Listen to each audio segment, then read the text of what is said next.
The blood on the pavement is the first thing Viola McCray notices, not the rain hammering down in thick, relentless sheets, not the broken streetlight flickering orange above the alleyway like a dying heartbeat, not even the smell wet brick, rusted iron, and something metallic that makes the back of her throat tighten. No, it's the blood. A dark, ugly streak of it smeared along the base of the wall, disappearing behind a dumpster. Viola stops walking. She shouldn't. She knows she shouldn't.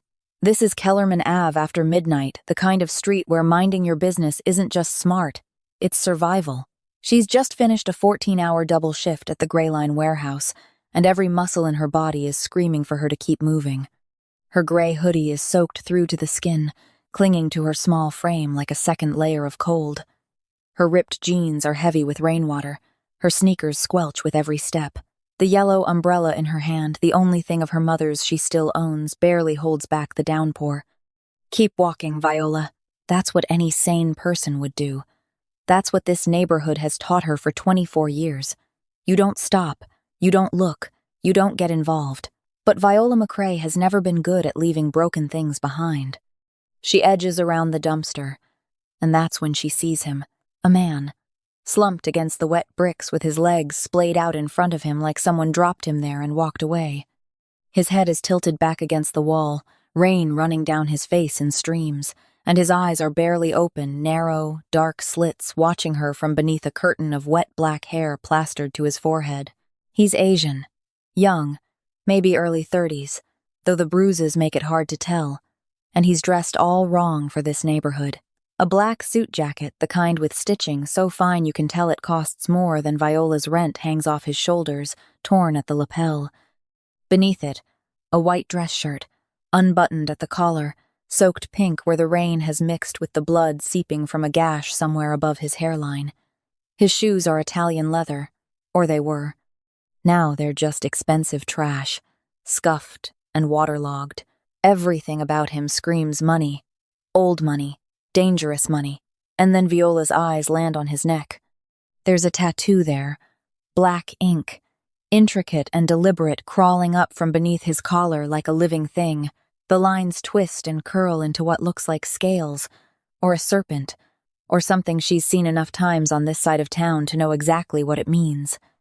That's a gang mark. Every instinct she has tells her to run. A man in a suit, bleeding in an alley at midnight, with a tattoo like that on his neck. This is not a stray cat. This is a situation. The kind that ends with her name in a police report, or worse, doesn't end with her name anywhere at all because nobody finds the body. But the man does something she doesn't expect. He flinches. When Viola steps closer, his whole body tenses. His jaw locks, his bloodied fingers curl into the wet pavement, and his eyes squeeze shut, not in anger, not in aggression, but in anticipation. Like he's bracing for a kick. Like every person who has come near him tonight has done exactly that. He expects her to hurt him. And something inside Viola McCray cracks wide open. She doesn't think about it. She doesn't weigh the risks, calculate the odds, or consult the little voice in her head that sounds like her dead mother saying, "Girl, don't you dare." She just does what she's always done with broken things. She kneels down on the wet concrete, her knees pressing into the cold, and extends the yellow umbrella over his head. The rain stops hitting his face. His eyes open, slowly, and when he looks up at her, there's something in his expression she wasn't prepared for. Not gratitude, he hasn't processed that yet. Not confusion, exactly. It's more like disbelief, raw, bone-deep disbelief, like he is staring at something that does not exist in the world he comes from. A stranger, offering help, wanting nothing. Viola meets his gaze, and up close she can see how sharp his features are. High cheekbones, a strong jaw, the kind of face that would stop you in a magazine. But right now, it's the face of a man who has been beaten to the edge of what a body can take, and he's still conscious through sheer, stubborn will. "I ain't got much, mister," she says, her voice steady even though her hands aren't.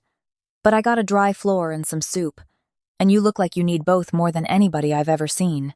He stares at her. The rain hammers the umbrella above them like a drum roll. He doesn't speak. She doesn't know it yet, won't know it for weeks, but it's not because he can't. It's because, for the first time in 31 years, Ryu Sang-Ook, the ruthlessly efficient head of the Seven-Star Syndicate, the man whose name makes grown men in 3 countries reach for their weapons, has absolutely nothing to say. Because no one, not once in his entire blood-soaked life, has ever looked at him and simply offered to help. Viola holds out her hand. His eyes drop to it, then back to her face. There's a war happening behind those dark eyes. She can see it, but she doesn't push. She just keeps her hand there, steady as a promise, rain soaking her hoodie, her hair, her skin, while the umbrella shelters only him. Slowly, so slowly, it's almost painful to watch, he lifts his hand from the pavement and places it in hers. His grip is weak, his palm is ice cold, but his fingers close around hers like she's the only solid thing in a world that's been trying to swallow him whole. "All right then," Viola whispers, pulling him forward. "Let's get you off this street." She doesn't know his name. She doesn't know that the tattoo on his neck is a kill-on-sight order from 4 rival organizations. She doesn't know that 26 hours ago, he was standing in a penthouse boardroom in Seoul, watching his most trusted lieutenant put a bullet in his chest. She doesn't know that the suit she's ruining her only towel to dry is worth more than everything she owns combined. She doesn't know that bringing him home will unravel every single thing she thought she knew about survival, about trust, and about love. All Viola McCray knows right now, as she half-drags a bleeding stranger up 3 flights of stairs to her cramped studio apartment on the wrong side of the city, is that she couldn't leave him there, and that's enough. For now. Subscribe to see how this unfolds and comment where you're watching from. I would love to say hello to you, just to know how far our story is going. Getting him up the stairs nearly kills her. Ryu, not that she knows his name yet, not that he's offered her a single syllable since she pulled him off that alley floor, is heavier than he looks. All lean muscle beneath that ruined suit, dead weight sagging against her shoulder as she half carries, half drags him through the back entrance of her building. The elevator has been broken since March. Of course it has, because nothing in Viola McCray's life has ever once decided to be easy. 3 flights, 42 steps. She counts every single one. By the 10th step, her thighs are burning. By the 20th, her arms are shaking so badly she has to stop and brace him against the railing, his head lolling forward, wet hair dripping onto the stained carpet. By the 30th, she's talking to him not because she thinks he can hear her, but because the silence in this stairwell at 1 in the morning is the kind that makes you hear things you don't want to hear. "You better not die on me," she mutters through gritted teeth, hauling him up another step. "I am not explaining a dead body to my landlord. That man already hates me enough." He doesn't respond, but his fingers tighten on her shoulder just barely, and she takes that as a sign he's still in there somewhere. She gets the door open on the 3rd try, fumbling her keys with one hand while the other keeps him from sliding down the wall. Her studio apartment greets them the way it always does, small, cramped, and apologetically dim. A single room that tries to be a bedroom, a living room, and a kitchen all at once, and fails at all 3. The radiator clangs like it's haunted. The ceiling has a brown stain shaped like the state of Texas. The linoleum peels up near the stove, but it's dry. And right now, dry is a miracle. She gets him to the couch, a sagging, secondhand thing she rescued from a curb 2 years ago, and he collapses onto it like a man who hasn't been horizontal in days. Maybe he hasn't. His breathing is shallow and ragged, each exhale wet in a way that worries her. Viola pulls her first aid kit from under the bathroom sink. It's not much cheap bandages, a half-empty bottle of hydrogen peroxide, some gauze she bought when she burned her hand on the warehouse loading belt last month. She sets it on the coffee table and kneels beside him, peeling back the lapel of his jacket to get a better look at the damage. She sucks in a breath. The gash on his head is ugly but superficial. It's the rest of him that tells the real story. Bruises bloom across his ribs in shades of purple and black, visible through the wet, translucent fabric of his shirt. There's a wound on his left side, a ragged, puckered hole, partially closed but still seeping, that has been crudely packed with what appears to be a strip of his own shirt sleeve. A gunshot wound. She's never seen one up close before, but she's lived in this neighborhood long enough to know what they look like. Whoever did this to him was thorough, methodical. They weren't trying to kill him fast. They were trying to make sure he didn't get back up. Her hands tremble as she cleans the wounds, dabbing peroxide as gently as she can. He hisses through his teeth but doesn't pull away, doesn't open his eyes, just lies there, letting her work, his chest rising and falling in that uneven rhythm. It's while she's cutting away the rest of his shirt to wrap his ribs that she sees the suit up close. Really sees it. The fabric is nothing she's ever touched before, smooth and dense, with a weight to it that whispers money in a language she doesn't speak. There's a label inside the jacket, stitched in silver thread. She can't read it. The characters are Korean, and then there's the tattoo. In the alley, she'd seen it in pieces, a flash of black ink, a suggestion of scales. But here, under the sickly yellow light of her apartment, with his collar peeled back and his neck exposed, she sees the whole thing. It's a dragon, or something close to one. The lines are razor precise, the ink so black it looks wet. It coils up from his collarbone, scales rippling along the side of his throat, the head disappearing behind his ear with its mouth open in a silent roar. It's beautiful, and it's terrifying. Viola has lived in this neighborhood long enough to know what ink like that means. You don't get art like that at a bargain parlor. That tattoo was earned.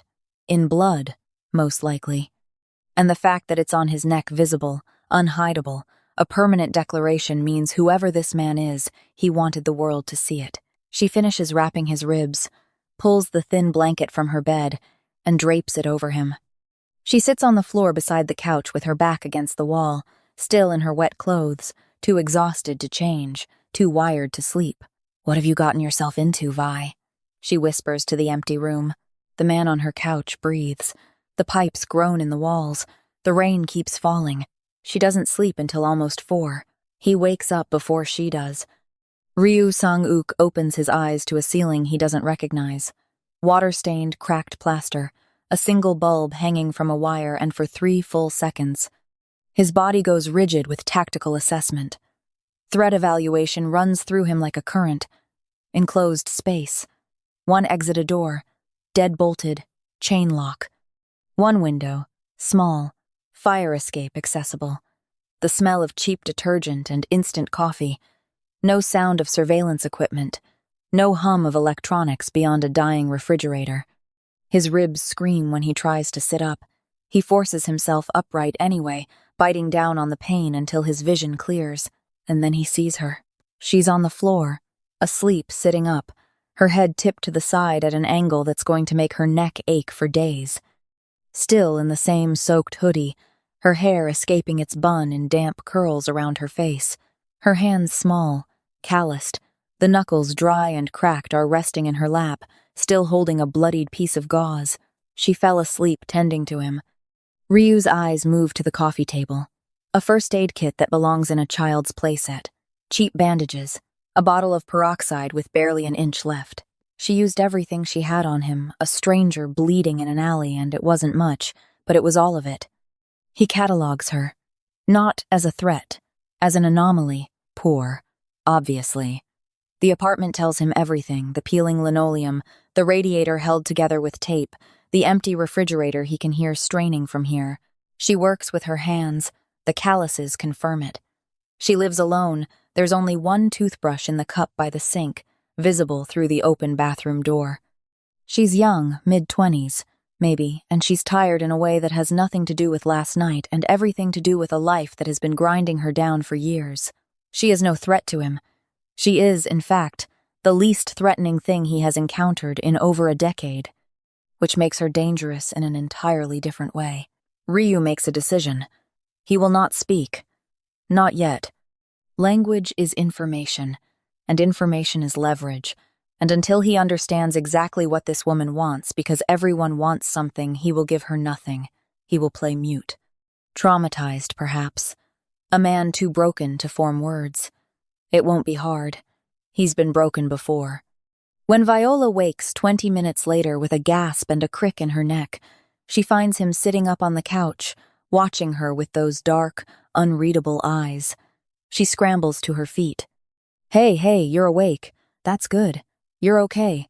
You're safe here, all right? This is my place. I brought you here last night from the alley. Do you remember? He stares at her. Says nothing. Do you speak English? Do you understand me? Nothing. Just that steady, watchful gaze. Viola chews her lip. Okay. That's okay. You don't have to talk. You're hurt. I get it. Just let me make you some tea, okay?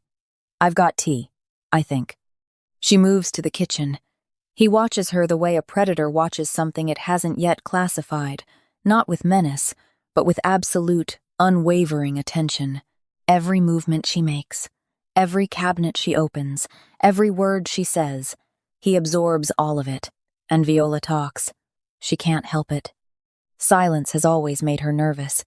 It reminds her of the apartment after her mother died, those long, horrible evenings with nothing but the clock ticking so she fills it. She talks while she boils water. She talks while she sets a chipped mug of tea in front of him. She talks while she changes into dry clothes behind a curtain she's strung across the corner of the room. She tells him about the warehouse, about her supervisor, Marcus, who docks her pay if she's 3 minutes late but takes 45-minute smoke breaks, about her younger brother, Deshaun, who's at state on a partial scholarship, and how she sends him $200 every month, even though it means she eats rice and canned beans for the last week before payday, about the landlord, about the rent she owes, about the way the city feels like it's slowly closing its fist around her and she can't find the seam to slip through. She tells him all of it, not because she trusts him, she doesn't even know his name, but because he's there, and sometimes you just need someone to be there. Ryu listens to every word. His face gives away nothing, but behind those dark eyes, something is shifting. Something he doesn't have a name for yet. Something that feels, against all his training and instinct, dangerously close to recognition. He knows what it's like to be trapped. She leaves for work at 6 the next morning. There's rice in the pot and some soup in the fridge. It's just canned stuff, but it's warm, she tells him from the doorway, her bag slung over her shoulder, yellow umbrella in hand. Don't try to move too much. Your ribs are messed up. I'll check your bandages when I get back tonight. He's sitting on the couch in the same position he was in when she fell asleep. She wonders, briefly, if he slept at all. I'll be back around 9, she says. Just don't go anywhere, okay? She closes the door, locks it, pauses on the other side for a moment, pressing her forehead against the wood, wondering what kind of fool leaves a strange man with a gang tattoo alone in her apartment. The kind of fool who noticed he flinched, she reminds herself, and goes to work. The apartment is silent for exactly 12 seconds after she leaves. Then Ryu stands up. The pain is extraordinary. His ribs grind against each other with every breath, and the wound on his side has reopened slightly, a warm trickle of blood sliding beneath the gauze. He ignores it. Pain is familiar. Pain is manageable. Pain is just the body's way of confirming you're still alive. He moves through her apartment the way he once moved through rival strongholds, systematically, thoroughly, missing nothing. The kitchen first. He opens every cabinet, bare, not empty in the way of someone who just hasn't gone shopping, empty in the way of someone who has made choices between food and electricity. There are 3 cans of soup, a bag of rice, a half-empty jar of peanut butter, and a box of instant noodles. That's it. That's everything. He cleans the kitchen, not because he's asked to, because it offends him. The stovetop has grease stains that are older than some of his business deals. The sink has a slow leak that drips into a pot she's placed beneath it. He finds a sponge under the sink, a bottle of dish soap that's mostly water, and he cleans every surface until it gleams. He moves to the bathroom, scrubs the tub, the sink, the toilet, organizes the 3 products. She owns a bottle of lotion, a bar of soap, and a 2-in-1 shampoo on the shelf with a precision that borders on obsessive. The main room takes longer. He folds the blanket she gave him, straightens the cushions on the couch, wipes down the coffee table, sweeps the floor with a broom he finds in the closet, moving furniture to get underneath. He is not doing this out of kindness. He is doing this because Ryu Sang-Ook has controlled empires, and the state of this apartment is a form of chaos he cannot tolerate. Order is control. Control is survival. But if he's being honest, and he is rarely honest, even with himself there's something else. a feeling he can't quite place. The woman gave him everything she had, every bandage, every drop of peroxide, the blanket off her own bed, and she slept on the floor. He doesn't know what to do with that, so he cleans. It's while he's wiping down the small table she uses as a desk that he finds it. A piece of paper, half hidden under a stack of coupons, and a phone bill marked "Past Due" in red letters. He picks it up. It's an eviction notice. 30 days. The language is cold, bureaucratic, and final. She owes 4 months of back rent. The total is printed at the bottom in bold, and the number makes Ryu's jaw tighten not because it's large, but because it's small. Embarrassingly, insultingly small. He has spent more than this amount on a single bottle of wine. He has tipped waiters more than this. And this woman who pulled him out of the rain and gave him her last bandage and slept on a cold floor so he could have the couch, it is about to lose her home over an amount that wouldn't cover the dry cleaning.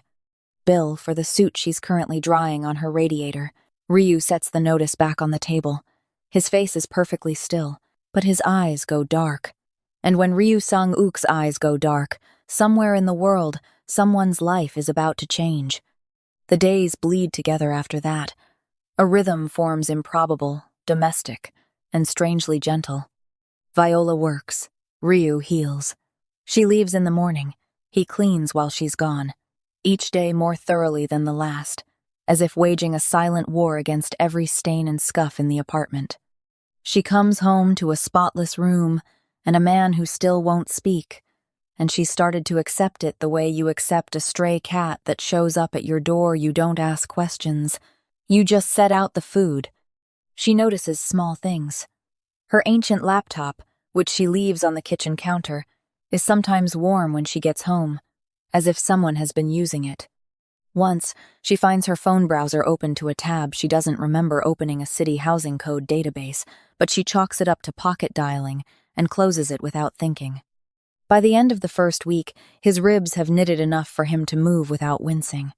By the middle of the second week, he's walking normally, and that's when things shift. He starts walking her to the bus stop. The first time, she doesn't notice him until she's halfway down the block. She turns around, and there he is, 10 paces behind her, hands in the pockets of her dead father's old jacket she gave him because his suit jacket is still drying, watching the street with those quiet, calculating eyes. "You don't have to do that," she says. He says nothing, just keeps walking. She lets him. It becomes routine. Every morning he walks her to the stop on Kellerman and 5th. He stands beside her, silent and still, until the bus pulls up. She gets on. He watches the bus pull away. Then he walks back. It's on the 4th morning that it happens. They're standing at the stop, Viola checking her phone, Ryu scanning the street the way he always does, eyes moving in a grid pattern, cataloging faces, exits, vehicles when a man steps out of the bodega across the street. Viola's whole body changes. Her shoulders pull in, her chin drops. She shifts her weight, subtly, away from the curb and closer to the bus shelter. It's small, almost invisible. But Ryu sees it. Ryu sees everything. The man is tall, thick-necked, with a lazy walk that says he owns these 3 blocks and everyone on them. He's wearing a red jacket and too much gold, and he spots Viola immediately. His mouth stretches into a grin that has nothing warm in it. "Yo, Vi, ain't seen you in a minute, girl. You still working at that warehouse? When you gonna let me take you out?" Viola doesn't look up. "Bus is coming, Terrence." "Bus is always coming. I'm right here, though." He crosses the street, getting close. Too close. He leans against the bus shelter, boxing her in, and his eyes slide over her in a way that makes Ryu's fingers curl inside the jacket pockets. "You looking good, Vi. Real good. Why you always running from me, huh? I told you I could take care of you. I said the bus is coming." Terrence laughs. It's the laugh of a man who has never once been told no in a way that stuck. He reaches out and tugs the strap of her bag, pulling her forward half a step. Ryu doesn't move. He doesn't step forward. He doesn't speak. He doesn't so much as shift his weight. He stands perfectly, absolutely still, 3 feet behind Viola, and he watches. But his eyes are open, wide open. and they are locked onto Terrence's face with the focus of a camera shutter, the shape of his jaw, the scar above his left eyebrow. The red jacket, the gold chain with the cross pendant, the tattoo on his right hand, the way he stands, the way he moves, the street he came from. Ryu memorizes him the way other people memorize phone numbers. Completely, permanently, without error. The bus arrives. Viola gets on without looking back. Ryu watches her go, then turns and walks home. He does not look at Terrence again. He doesn't need to. 2 days later, Viola is scrolling the neighborhood group chat on her phone during her lunch break when she sees a post that makes her pause. Terrence Boykin, the post says. Missing. Last seen Thursday morning near Kellerman and 5th. If anyone has information, contact. She stares at the screen for a long time. Then she puts her phone away, and she doesn't think about it. Or she tries not to. But that night, when she comes home and finds Ryu sitting on the couch with a cup of tea waiting for her on the table, she looks at him, really looks at him, and something cold moves through her chest. He meets her eyes with that same steady, unreadable gaze. And for the first time, Viola doesn't see a wounded man she rescued from an alley. She sees something else. Something she can't name. Something that makes the hair on the back of her neck stand up even as he slides the cup of tea closer to her with a gentleness that doesn't match the feeling in her gut. She takes the tea. She sits down. She doesn't ask. She's not sure she wants the answer. It's a Thursday night when it happens. 3 weeks since the alley. 3 weeks of silence and clean countertops, and walks to the bus stop, and a man who watches her like she's the most important thing in every room, even when the room is just a 12-by-14 studio with bad plumbing. Viola gets home late overtime, again, and she's so tired she can barely see straight. But she's got a surprise. She stops at the corner store on the way home and spends $4 she doesn't have on the good instant noodles, not the 20-cent bricks she usually buys. The ones in the black packet with the little chili on the front. The ones that taste like actual food. She makes 2 bowls. Sets them on the small table with a paper towel folded underneath each one because the table is uneven and the bowls slide. She even lights a candle, a half-burned vanilla thing she picked up last Christmas because something about tonight feels like it needs a little more than fluorescent lighting. Ryu sits across from her. He's wearing a white t-shirt she bought him from the Goodwill bin at the laundromat, $2. Men's large. A little too big on him but clean, and a pair of sweatpants that used to belong to her brother. His hair has dried in a way that falls differently now, softer, and the bruises on his face have faded from purple to a jaundiced yellow that somehow makes his features sharper, more defined. He looks almost normal, almost safe. Viola picks up her chopsticks, the cheap wooden kind that come in the packet, and starts eating. She talks while she eats, the way she always does, about her day, about the forklift that almost tipped, about Marcus docking her 15 minutes for a bathroom break, about Deshawn's midterms. Ryu eats in silence, the way he always does. But tonight, she notices something. He's not just eating, he's tasting.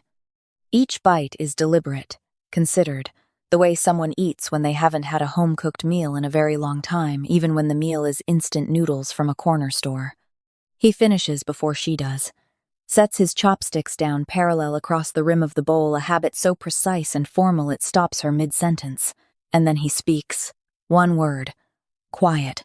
Almost lost beneath the clang of the radiator and the rain tapping the window. Delicious. Viola's chopsticks freeze halfway to her mouth. She stares at him. He stares back. And for the first time in 3 weeks, there's something different in his eyes. Not the guarded watchfulness. Not the cool, tactical blankness. Something warmer. Something that looks almost like embarrassment, as if the word escaped before he could catch it. You! Viola sets her chopsticks down. You can talk? He doesn't answer, but the corner of his mouth twitches, just barely, a ghost of something that might, in better lighting, be a smile. 3 weeks, she says, and there's no anger in her voice, just pure, bewildered disbelief. 3 weeks you've been sitting on my couch, listening to me run my mouth about every single thing in my life, and you can talk this whole time? He looks down at the empty bowl, then back at her, and this time the almost smile reaches his eyes. Viola shakes her head. She should be angry. She knows she should be angry. But there's something about the way he said it delicious, like he was handing her a gift. Like that one word cost him something real, and she can't find the anger beneath the warmth spreading through her chest. "You're unbelievable," she says, but she's smiling. The candle flickers between them. The rain keeps its rhythm on the glass, and in the small golden circle of light, something shifts. He's looking at her now the way he looked at her in the alley, like she's something impossible. But this time, there's no disbelief in it. Just attention, just presence, just a man seeing a woman, fully, for the first time. Viola feels her breath catch. The distance across the table isn't large. 2 feet, maybe. She could reach out and touch him. She could lean forward and... Ryu's hand moves. It slides across the table, slowly, and his fingertips come to rest a 1/4 inch from hers. Not touching. Just close. Close enough to feel the heat. The air between them goes thick. Her pulse drums in her ears. His eyes drop to her mouth just for a second, just a flicker, and she sees his jaw tighten. Then he pulls back. His hand withdraws. His expression shudders, like someone closing curtains against a light too bright to bear. He stands up, takes both bowls to the sink, and begins washing them with that same meticulous precision he brings to everything. Viola sits at the table, her hand still resting where his almost touched it, the ghost of his warmth dissolving against her skin. She doesn't ask why he stopped. She can feel it in the room, something heavy, something unresolved, something that tastes like want and smells like danger. He pulled away because he chose to. And something about the way his shoulders are set, tight and deliberate as he scrubs a bowl that's already clean, tells her it was the hardest choice he's made since she dragged him up those stairs. She blows out the candle. The room goes dim. "Good night," she says softly. He doesn't turn around, but his hands stop moving just for a moment, and she sees his head dip just slightly like a nod, or a prayer. She lies in bed that night, staring at the ceiling, listening to him settle onto the couch, and she thinks about the word, just the one word. The way it sounded in his voice, low, accented, careful, like he'd been holding it in his mouth for days, waiting for the right moment to let it go. Delicious. She presses her fingers to her lips and closes her eyes. And somewhere on the other side of the room, in the dark, Ryu Sang-Ook lies on his back on a secondhand couch in a stranger's apartment and wages a war he has never fought before. Because the head of the Seven-Star Syndicate has faced assassination attempts, betrayals, and boardroom coups that would destroy lesser men. But he has never, not once, had to stop himself from reaching across a table for a woman who looked at him like he was worth something. And he is beginning to understand, with the grim clarity of a man who has survived everything the world has thrown at him, that this is the fight he might actually lose. If you're hooked on Viola and Ryu's impossible love story, smash that subscribe button and ring the bell because the next chapter is going to be insane. Comment below Team Viola or Team Syndicate. And drop where you're watching from. I would love to say hello to you, just to know how far our story is going. Don't miss what happens next. Their love is about to face its deadliest test yet. See you in the next one. The days after the almost kiss are a strange kind of torture. Neither of them mentions it. Ryu returns to his silence, but it's different now, charged, self-conscious, as if every accidental brush of their hands in the kitchen costs him something. Viola catches herself watching him when he's not looking, then looking away too fast when he is. The apartment feels smaller. The air feels thicker. They move around each other, like two people sharing a space that suddenly has too much gravity. And then, on a Saturday morning, the gravity breaks. The knock comes without warning. Not a polite knock, not the kind that waits for an answer. 3 hard, open-palmed slams against the door that rattle the chain lock and shake the framed photo of Viola's mother on the wall beside it. The knock of a man who believes he owns the wood his fist is hitting. Which, technically, he does. "McCray! Open this door, now!" Viola is standing at the kitchen counter, pouring coffee into the one mug that doesn't have a crack in it. Her hand freezes. The coffee keeps pouring, overflowing the rim, spilling across the counter in a dark, spreading stain. She doesn't notice. She's too busy watching the color drain from her own reflection in the window. Gerald Pittman, her landlord, a squat, red-faced man with a comb-over and a disposition that suggests he was born irritated and has only gotten worse. He manages 4 buildings in this district, all of them crumbling, all of them overpriced, and he runs them with the compassion of a parking meter. I know you're in there, McCray. I can hear the damn coffee pot. You've got 30 seconds before I use my key. Viola sets the mug down. Her jaw tightens. She's been expecting this, dreading it, planning for it, losing sleep over it ever since the eviction notice arrived 3 weeks ago. 4 months behind. She knows the number. She's done the math 100 times, rearranging pennies in her head like furniture in a room that's too small, and it never adds up. It never, ever adds up.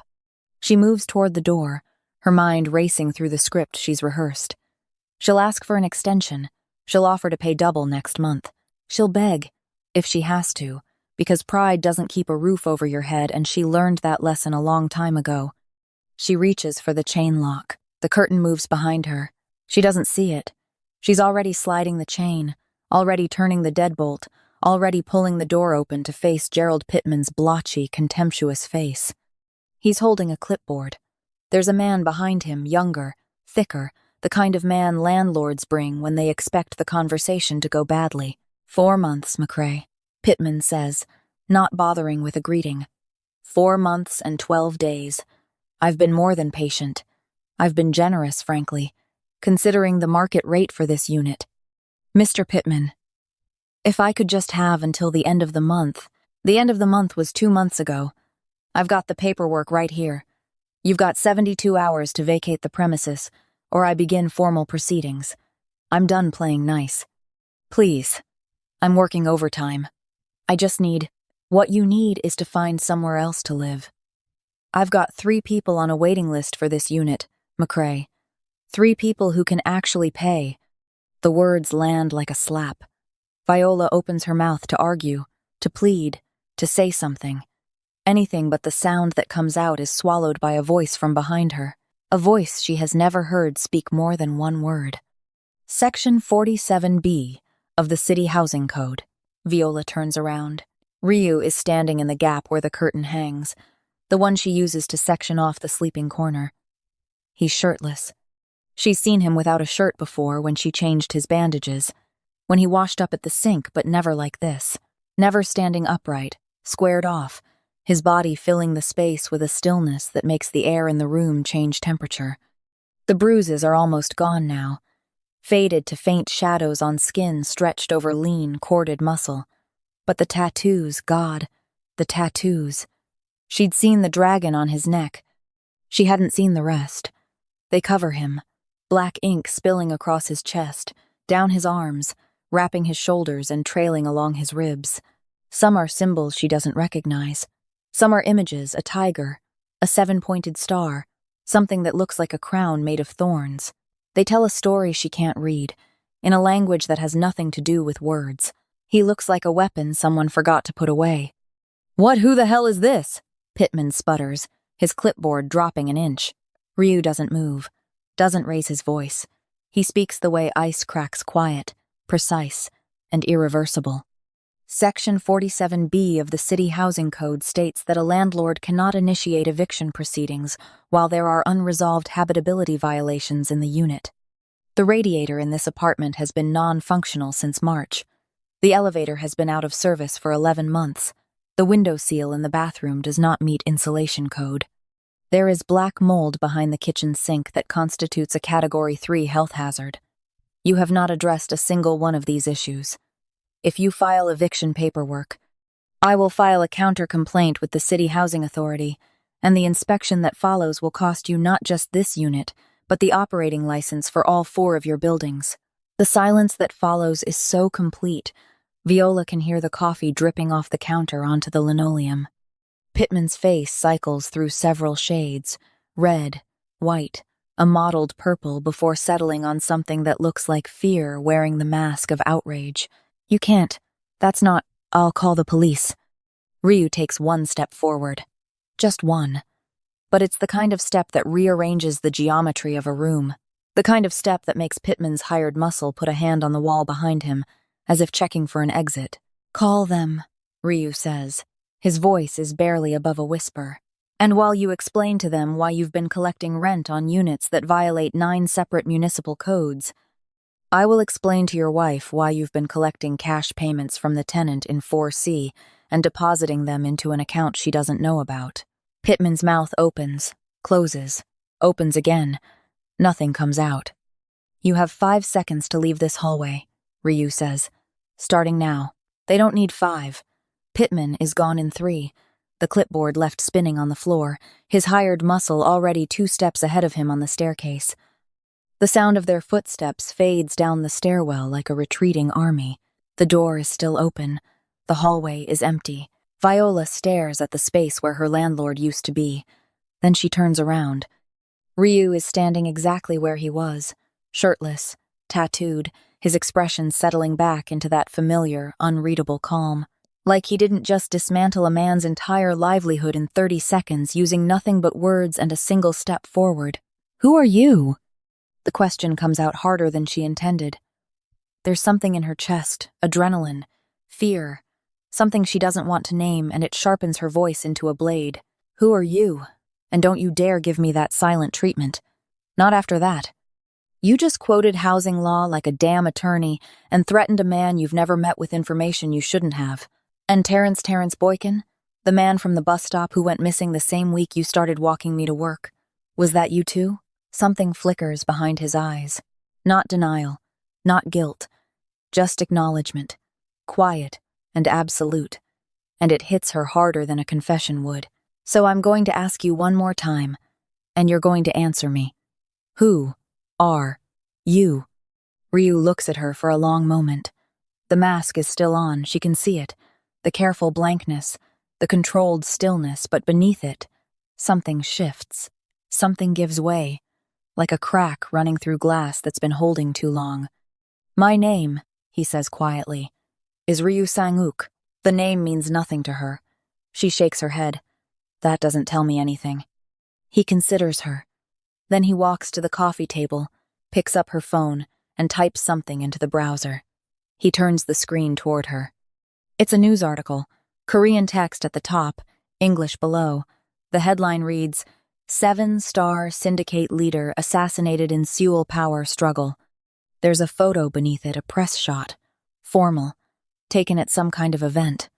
The man in the photo is wearing a black suit with a white shirt. His hair is slicked back. His jaw is set, his eyes are flat and cold, and there's a dragon tattoo visible above his collar. It's him, the man standing in her apartment, the man she pulled from an alley, the man she fed instant noodles by candlelight. Viola takes the phone. Her hand is shaking. She scrolls. The article details a violent coup within the organization. Multiple casualties. The leader, Ryu Sang-Ook, age 31, was reportedly killed during the takeover. His body was not recovered, because his body is standing 6 feet away from her in a pair of borrowed sweatpants. She can't finish the sentence. "You're supposed to be dead. Yes, the article says a crime lord. A mafia boss. The head of a, yes." The phone drops to her side. She takes a step back, then another. Her spine hits the kitchen counter and she grips the edge with both hands, knuckles white, because the room is tilting and she needs something solid or she's going to fall. 3 weeks. Her voice is trembling now, and she hates it. Hates the wobble, the weakness, the way her eyes are stinging. 3 weeks you've been in my house, eating my food, sleeping on my couch, letting me talk to you like you were just some lost man who needed help, and the whole time you were— Viola, don't. The word cracks like a whip. Don't say my name like that, like you know me. You lied to me. Every single day you sat there and lied to my face. I was protecting you. From what? From who? She throws her hand toward the phone on the counter. From you? Because that's what it looks like from where I'm standing. I brought a monster into my home and didn't even know it. The word lands. She sees it hit, sees the flicker in his eyes, the way his jaw tightens, the way his hands go still at his sides. Monster. He doesn't flinch, but he absorbs it, takes it in. lets it settle somewhere deep. "You're right," he says, and his voice is different now, stripped. No legal threats, no cold precision. Just a man standing in a room that doesn't belong to him, holding more truth than he's held in years.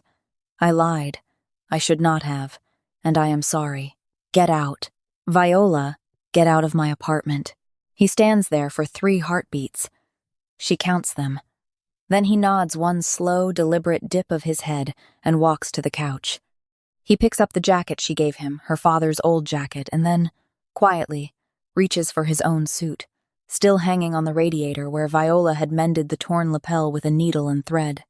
He folds it over his arm, puts on the borrowed jacket over his bare skin, and moves to the door. He stops at the threshold. "Lock it behind me," he says, without turning around. Both locks, and then he's gone. Viola stands in the middle of her apartment, her clean, immaculate apartment that a crime lord scrubbed on his hands and knees and presses both palms over her face. She doesn't cry. She's too angry to cry, too scared, too something she doesn't have the name for because it lives in the space between fury and grief, and it tastes like losing something she never had the right to want. She locks the door, both locks, slides the chain. She does not know, cannot know, that Ryu Sang-Ook walks 6 blocks south, stops at a payphone, and makes a single call. The call lasts 9 seconds. He speaks in Korean. The translation is simple. "The woman in apartment 3B, 24-hour coverage. If anything touches her, I will hold you personally responsible." You know what that means.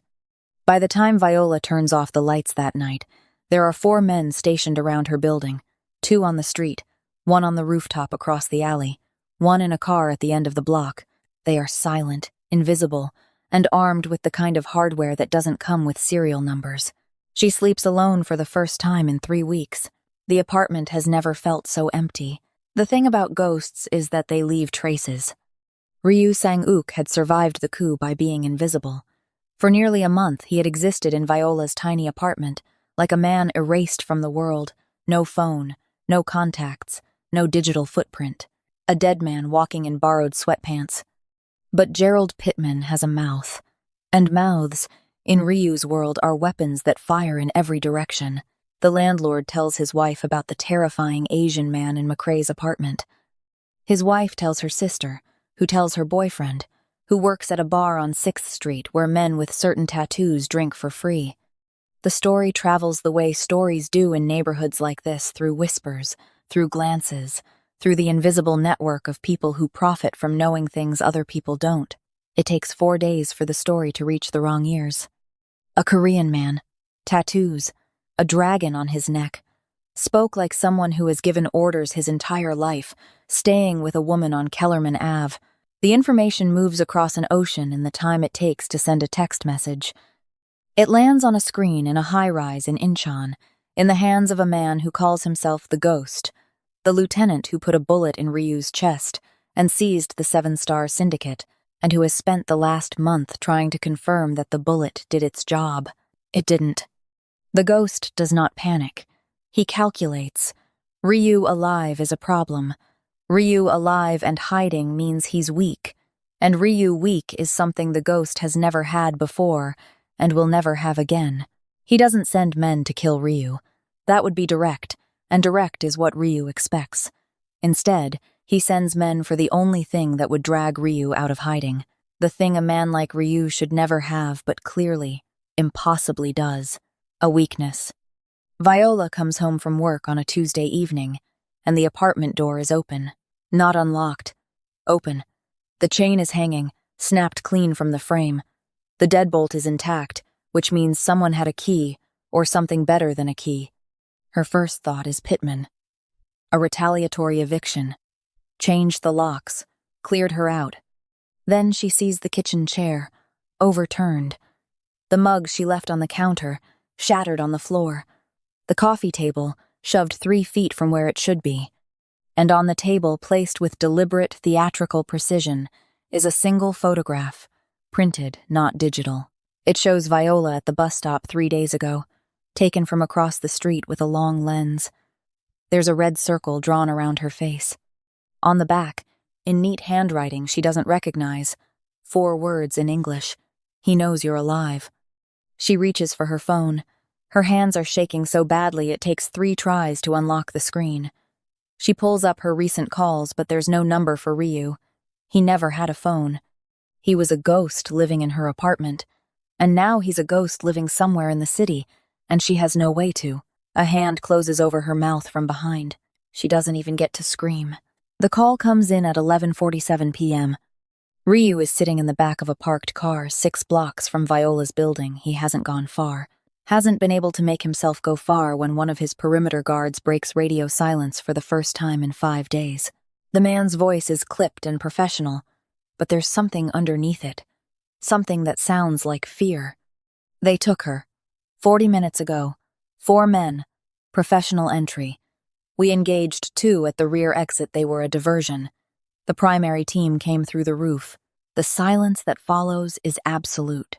Sir? Ryu's hand tightens around the phone. His knuckles go white. The bones in his fingers creak. In the front seat, his driver, a man who has worked for the Syndicate for 19 years and has seen things that would break most people, glances in the rearview mirror and looks away immediately. Because the expression on Ryu Sang-Ook's face is not anger, it's not rage, it's something older than both. Something that comes from the place beneath language, beneath thought, beneath everything civilized. It is the look of a man who has just discovered that the only thing in the world he was unwilling to lose has been taken from him. Where? Ryu says. 1 word. Quiet.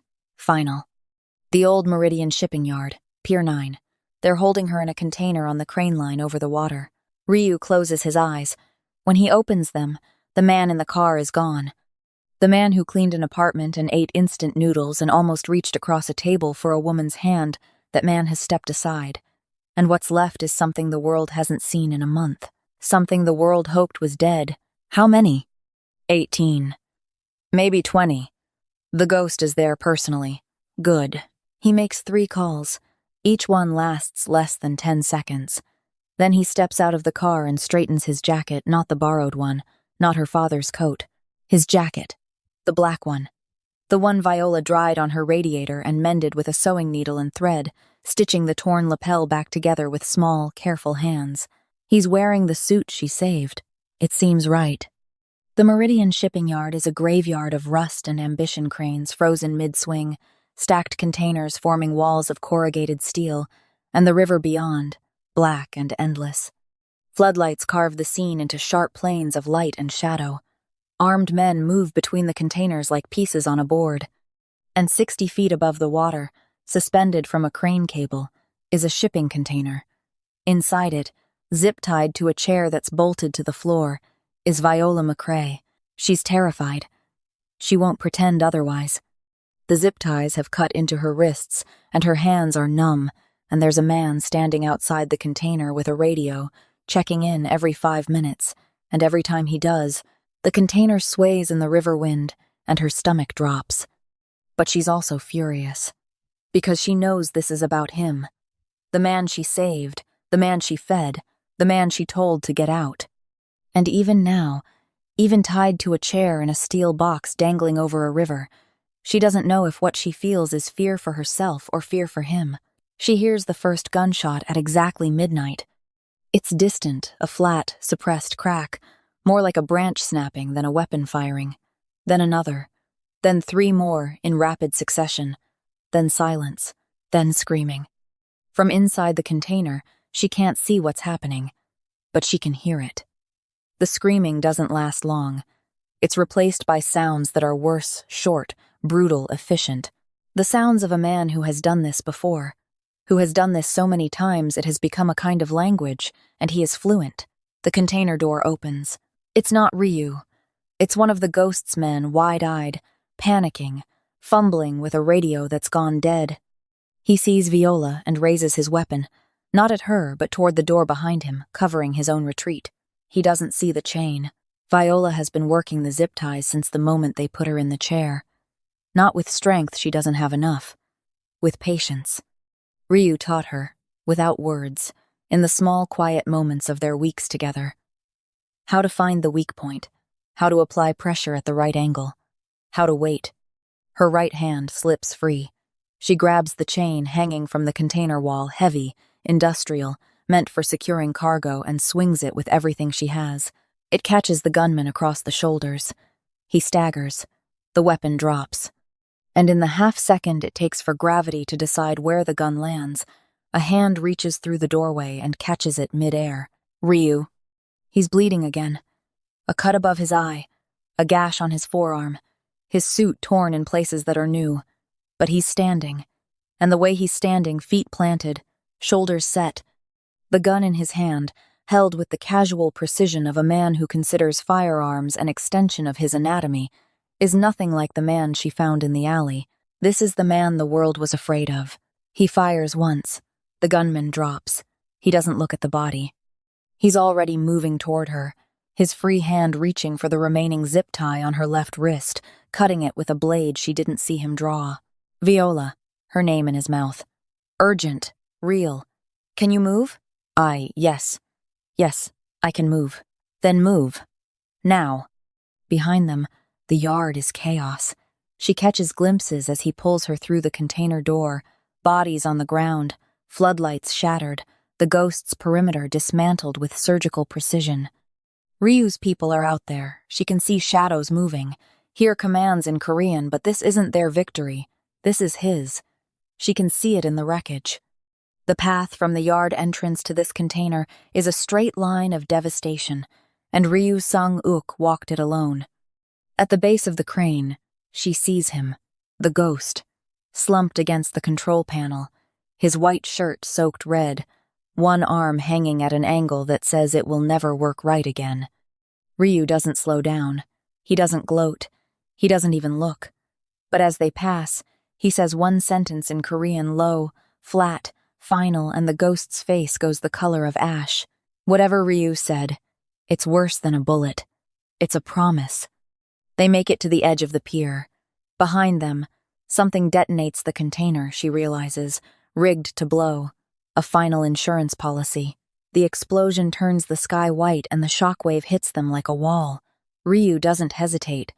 He wraps his body around hers, his back to the blast, shielding her with everything he has, and they hit the ground together. Metal screams. Heat rolls over them. Debris rains down, pinging off the concrete. Then silence. Viola opens her eyes. She's on the ground. He's over her, his arms braced on either side of her head, his forehead almost touching hers. Blood is dripping from the cut above his eye onto her cheek. She can feel his chest heaving, his breath ragged, his whole body trembling, not from fear, she realizes, but from the effort of holding himself up, of making sure she didn't feel a single piece of what just fell from the sky. "Are you hurt?" he asks. His voice is wrecked, raw, stripped of every wall he's ever built. "No," she whispers. "Are you?" He doesn't answer that. Instead, he stays there, arms shaking, blood dripping, the ruins of a shipping yard smoldering behind them, and he says something she will remember for the rest of her life. "I have had empires," he says. "I have had more money than most governments.